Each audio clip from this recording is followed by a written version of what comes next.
নমস্কার, আমি সুপর্ণা রান্নাঘরে একটা রেসিপি নিয়ে চলে এলাম।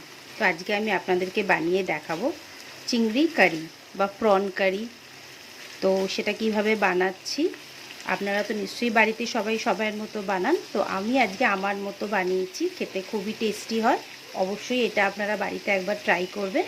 আর আমার রেসিপিগুলো যদি আপনাদের পছন্দ হয় তো লাইক, কমেন্ট, সাবস্ক্রাইব করবে। তো চলুন এবার আমি প্রন কারিটা আপনাদের রেসিপিটা বানিয়ে দেখাচ্ছি।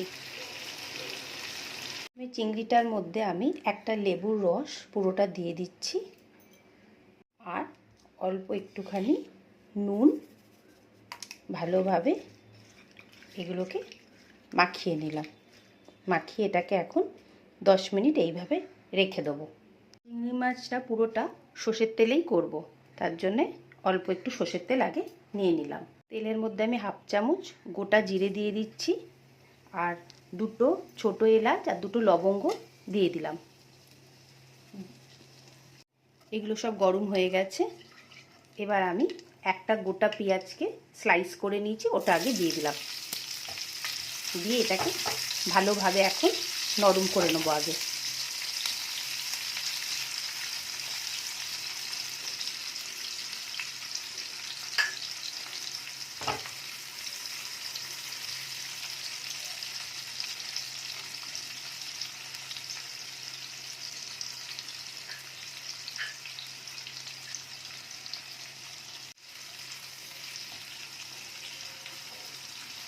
এটাকে এখন ভালোভাবে ফ্রাই করে নেব।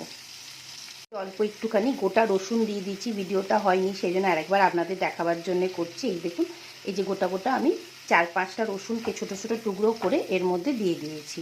দিয়ে এই নুনটা দিয়ে এখন ভালো করে এটাকে একদম ব্রাউন করে ভেজে নেবো আগে। হালকা ব্রাউন কালার হয়ে গেছে, এবার আমি এটাকে একটু সাইড করে দিলাম। দিয়ে এখানে আমি হাফ চামচ মতো হলুদ দিয়ে দেবো, তেলের মধ্যেই দিয়ে দেবো। হাফ চামচ আমি দিয়ে দিলাম। আর কাশ্মীরি লঙ্কাটা জাস্ট কালারটা যাতে আরও খুব ভালো আসবে তার জন্য আমি অল্প একটু কাশ্মীরি লঙ্কা দিয়ে দিলাম। দিয়ে এটা তেলের মধ্যে একটু ভালোভাবে ভেজে নেব, যাতে আমাদের প্রন কারির কালারটা খুব সুন্দর আসবে। এইবার সবকে মিক্স করে দিলাম। দেওয়ার পরে আমি একটা টমেটো আর কাঁচা লঙ্কা কেটে রেখেছিলাম, সেটা দিয়ে দিলাম। আর যেহেতু রসুনটা আমি পেঁয়াজের ভাজার সময় গোটা দিয়েছি, তার জন্য আমি আদা রসুনটা মানে আদার পেস্টটা অল্প দেবো। আদা রসুনটা বেশি দেবো না, অল্প দেবো। তো আপনাদের কোয়ান্টিটি যতটা থাকবে সেই বুঝে আপনারা মশলাগুলো দেবেন। আমার যেহেতু কম আছে সেই জন্য আমি কম দিলাম। এবার এটাকে একটুখানি, এখন আমি গ্যাসের ফ্লেমটা সিম করেই রেখেছি।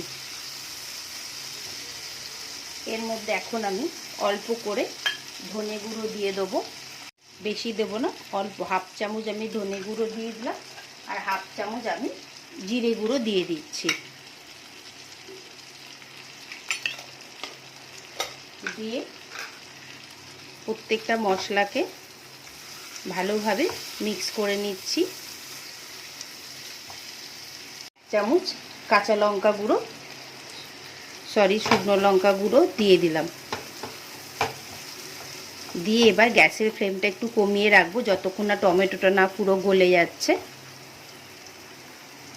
অল্প হাফ কাপ মতো একটু জল দিয়ে দিলাম মশলাটা ভালোভাবে কষাবার জন্যে।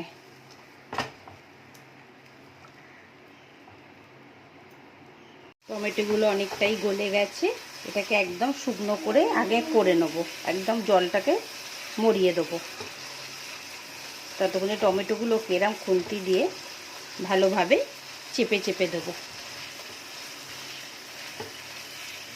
আপনারা অনেকেই তো প্রন বাড়িতে তো খানি, তো কে কীভাবে আপনারা বাড়িতে রান্না করেন অবশ্যই আমাকে আমাকে বলবেন যে আপনারা কীভাবে প্রনটা খান, আর কে কোথা থেকে এই রেসিপিটা দেখছেন সেটা অবশ্যই কমেন্টে আমাকে জানাবেন।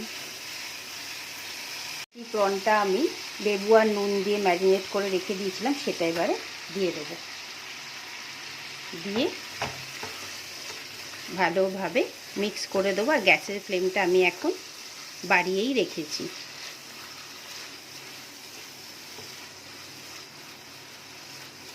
এটাকে একদম ড্রাই করে নেবো আগে। এর মধ্যে জল দিয়ে দিলাম। এবার আপনাদের যতটা গ্রেভি লাগবে সেই বুঝে জলটা দেবেন। জলটা দিয়ে একটু ভালো করে নেড়ে নিলাম। আর যেহেতু আমাদের প্রনটা এখন কাঁচা আছে সেই জন্য এটাকে আমি এখন মিডিয়াম ফ্লেমেই রেখে দেবো গ্যাসটাকে।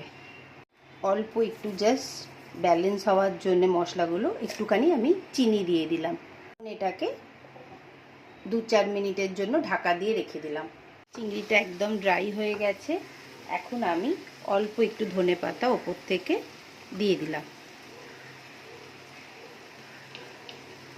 অবশ্যই আপনারা বাড়িতে এই রেসিপিটা ট্রাই করবেন। আর কেমন লাগলো চিংড়ি কারিটা আমাকে নিশ্চয়ই জানাবেন। প্রন কারি রেডি হয়ে গেছে। আপনাদের কেমন লাগলো রেসিপিটা আমাকে অবশ্যই জানাবেন। আর আমার রেসিপিগুলো যদি আপনাদের পছন্দ হয় তাহলে লাইক করবেন, সাবস্ক্রাইব করবেন, কমেন্ট করবেন। আর পুরো ভিডিওটা প্লিজ দেখবেন, স্কিপ করবেন না। তাহলে এরকম সুন্দরভাবে প্রন কারি আপনারা বাড়িতেও বানাতে পারবেন। তো আবার আরেকটা নতুন রেসিপি নিয়ে খুব তাড়াতাড়ি আসবো।